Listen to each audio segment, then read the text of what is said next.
now retired general of the Air Force, came into the studio resplendent in his Air Force first lieutenant's uniform. We were deep in the war, and Lieutenant Stewart had received special permission to do what you are about to hear, because there were still some of us who whispered that neither Auschwitz nor Pearl Harbor were any of our business.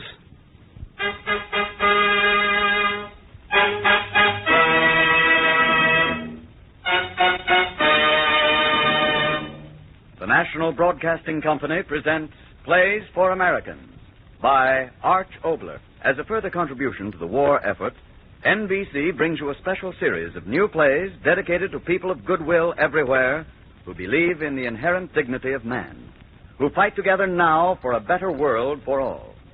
This is a war of men and ideas, and these are the plays of the men and ideas that make up our America and our world of today. As the seventh of this series, the National Broadcasting Company has the pleasure to present Lieutenant James Stewart in a new play, Letter at Midnight.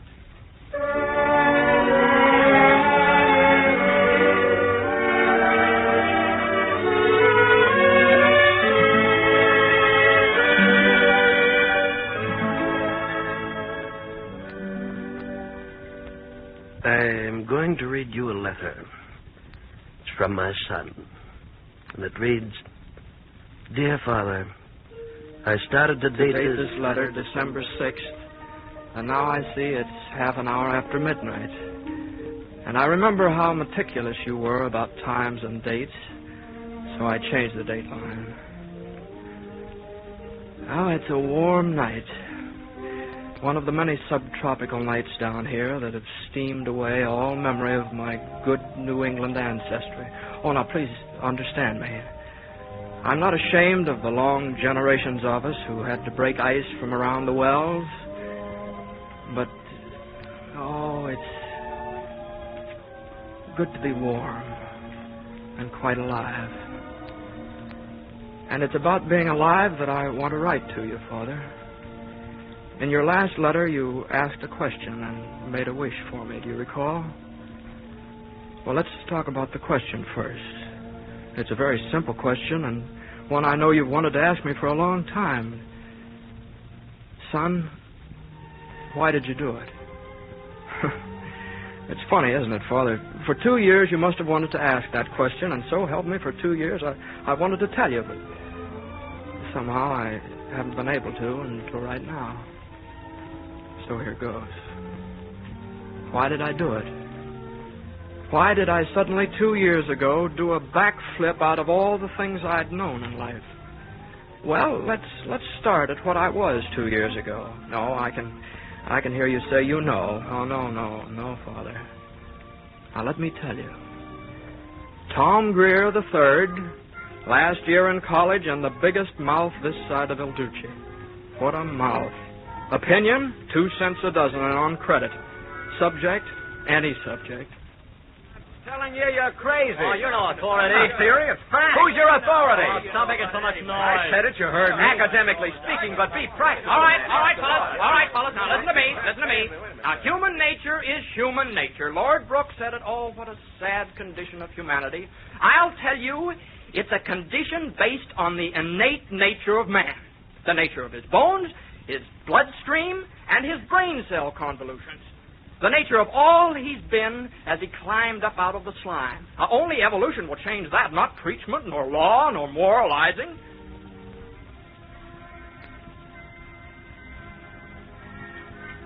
Yeah, Father.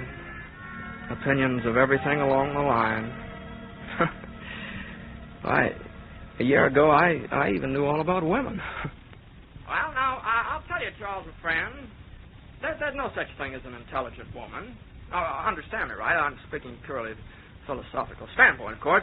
But it's been my experience that women can be divided into 2 classes. Speaking purely from personal observation, of course, I should say that both classes are equally divided. Well, I'll put it more simply. Now, what the average woman wants out of life can be stated in just a very few words. Very few words. But the subject I could talk longest and loudest on, Father, was, of course, the world situation. I saw the whole thing as clearly as if it were a 5-ton truck coming down an empty road. The war, well, that was just history repeating itself. The money bags were on the loose again, imperialistic stuff. The have-nots trying to grab what they didn't have, and the haves trying to hold on to what they had. Well, they weren't going to rook any of us young fellas into their little game. No, sir. Not as long as I could be chairman of committees and subcommittees and resolution committees. Well, fellow students, we had a hard time getting this assembly hall. You could think this was the Dark Ages instead of the year 1939. Certain of our university authorities tried to stop us. But anyway, here we are, and as our first speaker, let me introduce to you the chairman of the Peace Committee, Tom Greer. This is indeed an historic occasion in the history of this university. I say historic because this resolution we are about to adopt will make history. We say, keep America out of war. Keep her out of war at any price. We deny that America will ever find reason to enter into this war. And we deny that America's enemies are waiting without. Oh, I tell you, Father, I knew all the answers.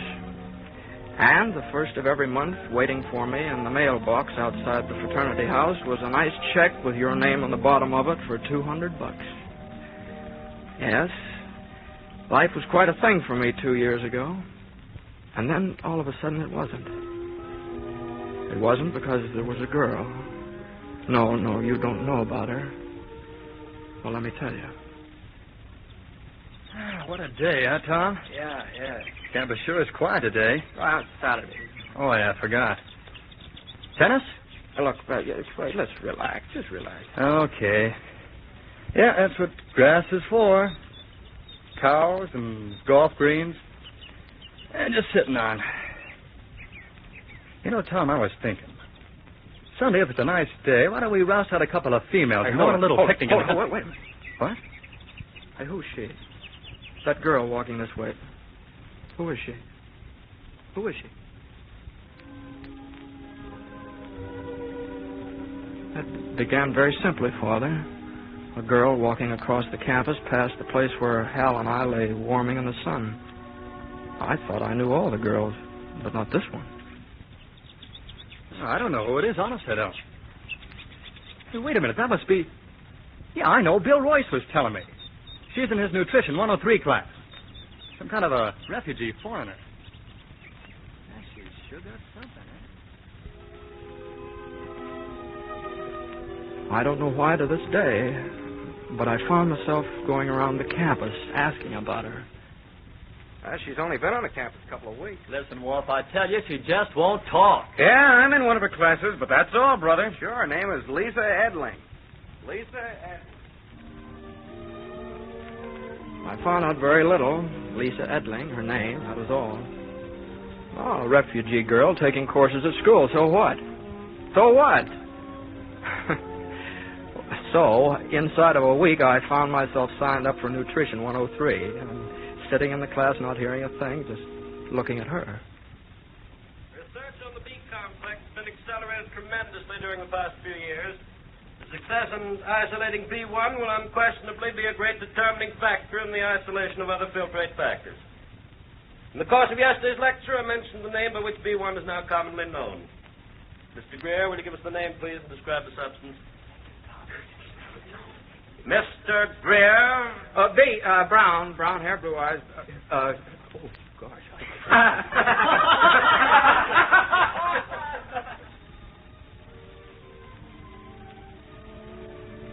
Well, Father, I think they call the process falling in love. That's a laugh, isn't it? Me down here and telling you how I fell in love. But it's all one piece with what I did, why I did it. Lisa Edling. In spite of the fact that I thought I knew all the answers, I didn't get a chance with the questions. She just wouldn't talk. I'd do an off-tackle play right after class in corner and try a few bright and scintillating remarks. And she'd smile and murmur something about being very busy and then do a quarterback sneak out of the door. Every day I had to go to that nutrition class and hear cute little whispers of vitamin B1 has brown hair and blue eyes. Father, the strain on my ego was something quite terrific. But Lisa Edling went her way. She wouldn't talk to me. I wanted to talk with her, but all she had to do was just look at me and say, well, no, I'm very busy, and my tongue would all tie up, and that was that until the next time. And so it went until the night we had our great peace rally. As usual, I was chairman. And now, it is my privilege to present to you another member of our student body who needs very little introduction, the leader of the Demosthenes Debating Society, Frank Culbert. Fellow students, we've had just about enough words. Now the time has come to act. We, a handful of the far-seeing students, must put into dynamic action that which we believe. And we must tell it to America in unmistakable terms. The war that is going on in Europe is not our war. No part of it touches upon our lives. If we keep the American ideal shining brightly, no one will ever dare attack us. We, as the future leaders of America, demand that nothing be done to jeopardize our future. You fool! You young fool! Tom, call the meeting to order. Tom, what are you just sitting there for? Call the meeting to order. Bang the gavel. Call the meeting to order. Well, I didn't call the meeting to order. All I knew that she had been there, and now she was going. And then somehow I was out of the place and running after her down the dark campus parkway. Lisa. Oh, wait a minute, please. What? Who? Well, it's Tom Greer. Oh. Lisa, I mean, Miss Edling, I've got to talk to you. Why? Well, I just said it. I want to talk to you. What are you doing here? You should be back with them. Look, will you slow up? I'm here, not there. Now, so talk to me. You're the chairman. You belong there. I belong where I want to be. Why did you follow me? Well, I don't know. Maybe I'm crazy. Maybe to ask you a question. Question? Well, yeah. Why did you jump up suddenly like that and call Frank Culbert a fool? Because he is. What, Phi Beta Kappa, and you call him a fool? I called him a young fool, and he is. Well, all right. Why? You don't really want to know. Well, now, wait a minute. I do. Why else do you think I'm doing this marathon after you here? You are interested in women, not the truth. Do not follow me. Please go away and do not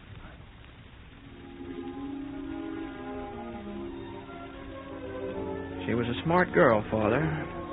Sure, it was part of my line. I didn't really care what she said. All I cared was that she just said it to me. I think I am the fool, letting you talk me into coming to this place. Well, really, haven't you ever been in this black hole before? No. Well, why, the Beanpot's a campus institution. Hey, come on here, a little service here. No, nothing for me. But you said... Mr. Greer, I came here only because you were most convincing that you really wanted me to tell you why I interrupted at the peace meeting. Oh, all right. Do you mind if I catch myself a double Coke? No, of course not. Did you want something? Yeah, Oh, hello, Judy. How's your double pneumonia? Huh? What'll you have? Hey, I was really sick last night, Judy. You can give me a double Coke. Yeah? 2? No, just one. Yeah. And a jigger of carbolic. Jigger of carbolic, yeah. Oh, that's another campus institution. I want to ask you a question. What about her? Oh, no. Tell me, please. Do you believe that nonsense the other boy was saying? Nonsense? Yes. He said that the war that is going on in Europe is not your war, that no part of it touches your life, but of course that is nonsense. Well, now, wait a minute. I believe that. Well, England and Germany are fighting one of their old imperialistic wars. No, Mr. Greer. No, what? This is not a continuation of an old power war. This is a fight for the survival of an ethical civilization. In plain words, a fight for the survival of the individual to live in a world of truth and honor and justice. Here's your Coke. Oh, thanks. You're welcome, Mr. Pneumonia. Mr. Greer, do you think that your American freedom, your freedom could go on living in a world that belongs to Hitler?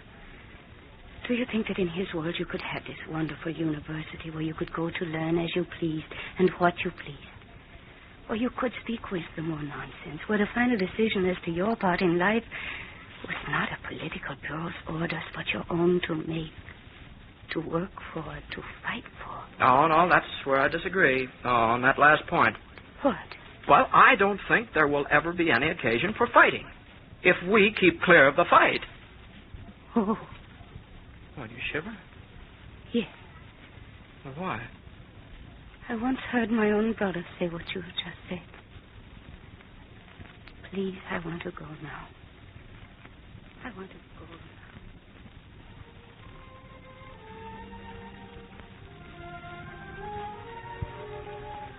Well, Father, after I left her that night, I tried to figure out how I felt. I liked her, oh, yes, more than ever, but she puzzled me. She's certainly not like any girl I'd ever met before. She's pretty, young, and yet, well, how shall I say it? She's not young. Yeah, that was it.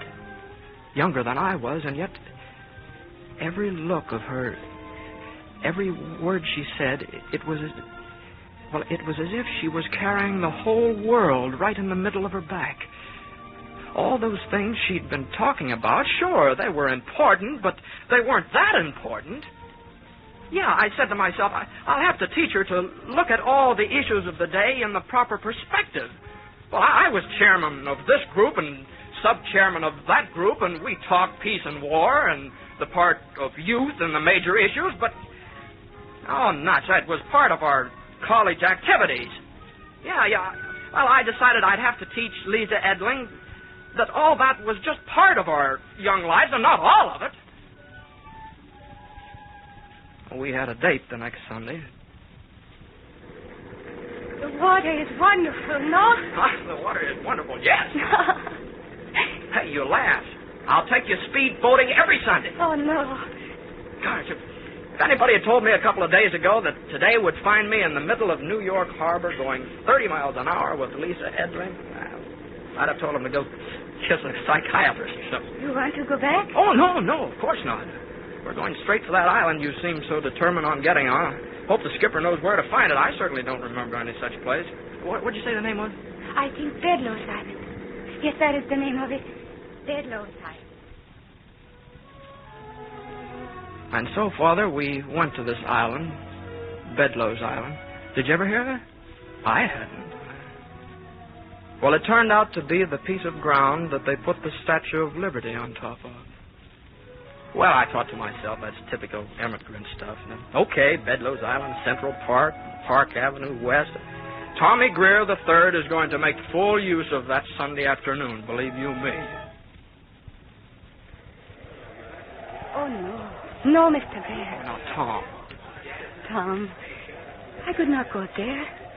I would like to see the Statue of Liberty from the inside, yes, but to climb so high, I would get so dizzy. Come. We'll just walk around her. Okay, it's your day.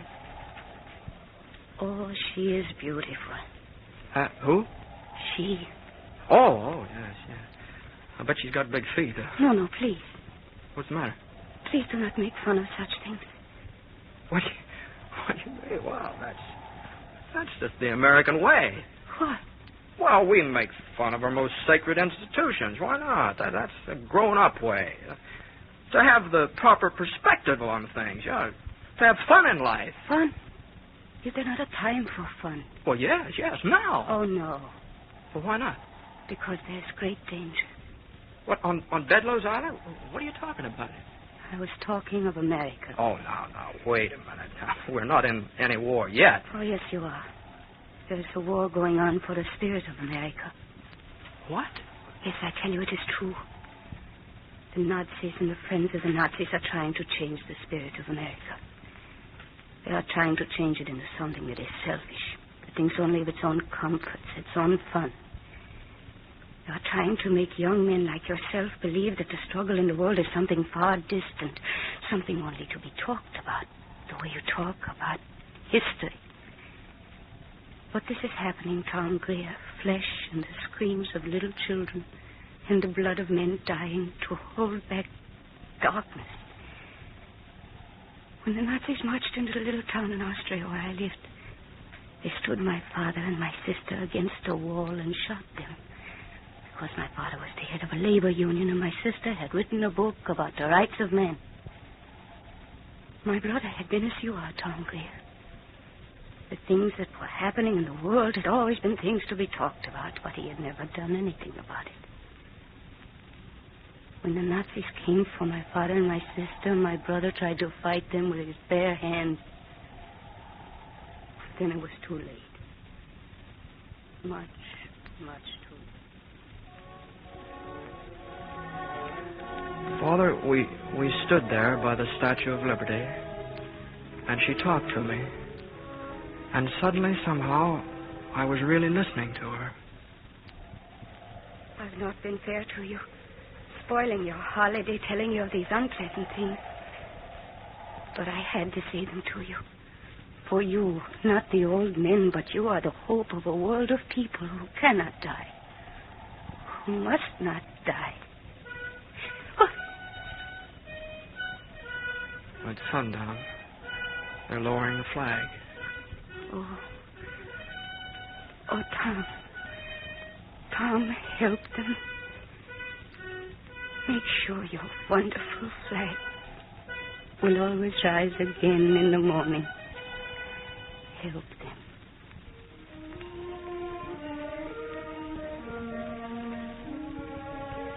Father, I've almost come to the end of your question. I took her home. I said, goodbye, I'll see you in the morning. But in the morning, when I was back at school... Hey, Tom. Tom Greer. Have you heard? That girl you once asked me about, the foreign one, you know. Well, my sister's in the dean's office, and she just told me that this Lisa Edling, or whatever her name is, quit school and left town this morning to go join some kind of free Austria movement. Going back to Europe. Some kind of a dangerous project or something. You were asking about her once, so I thought maybe you'd like to know.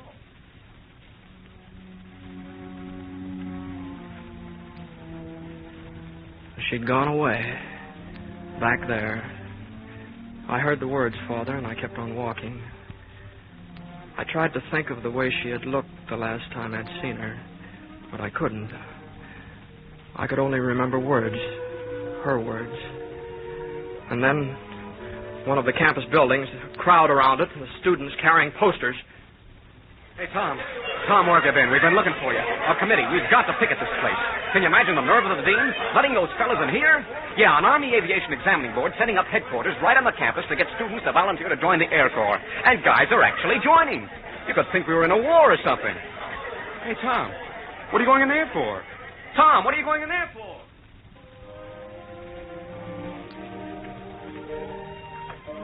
That's all there is to it, Father. The answer to your question as to how it happened. I walked into where they sat, a major and a captain, and I just told them I wanted to enlist. That's all there is, Father. And yet, not quite all, for there's the matter of the wish you made in your last letter to me. Do you recall that, too? You said that no matter what my reasons were for joining with the Air Corps, you wished that I could have in this, my 23rd year, the life you knew when you were 23. And then you filled 5 solid pages with memories of that year. The glorious turn of the century, you called it.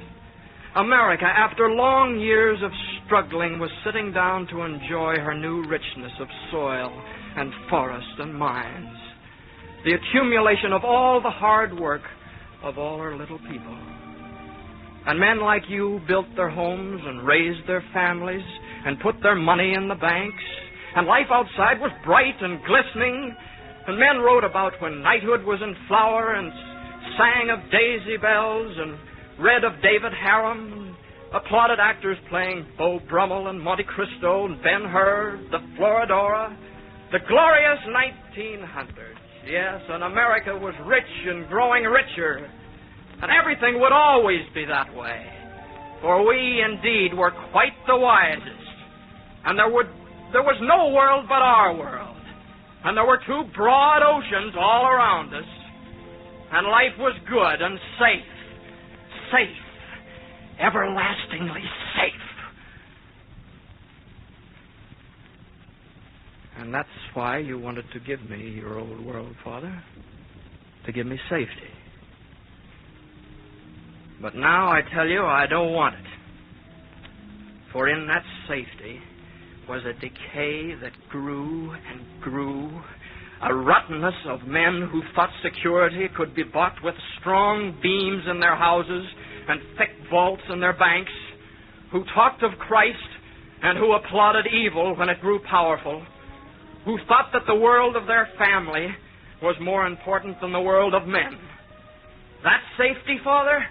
Oh, no. Not at the price of a world where men grew fat and children hungry.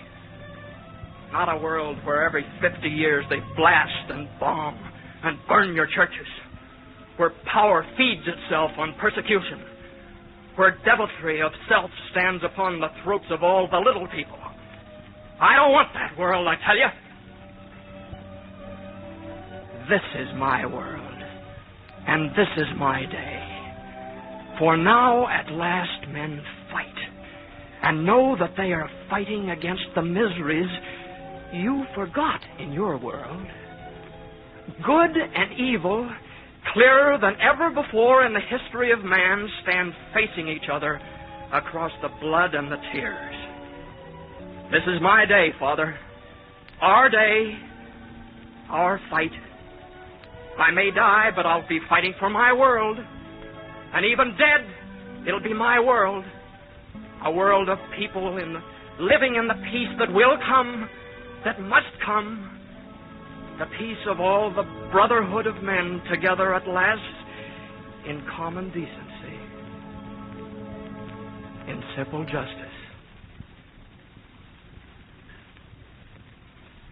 That is the end of the letter from my son, dated December 7th, Pearl Harbor.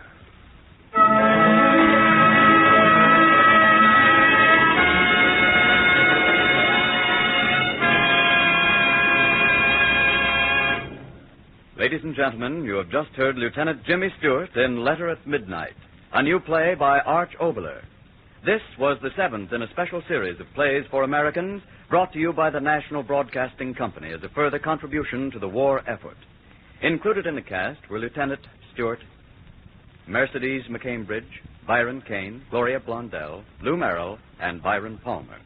The special musical score was composed by Meredith Wilson. The orchestra was conducted by Charles Dance.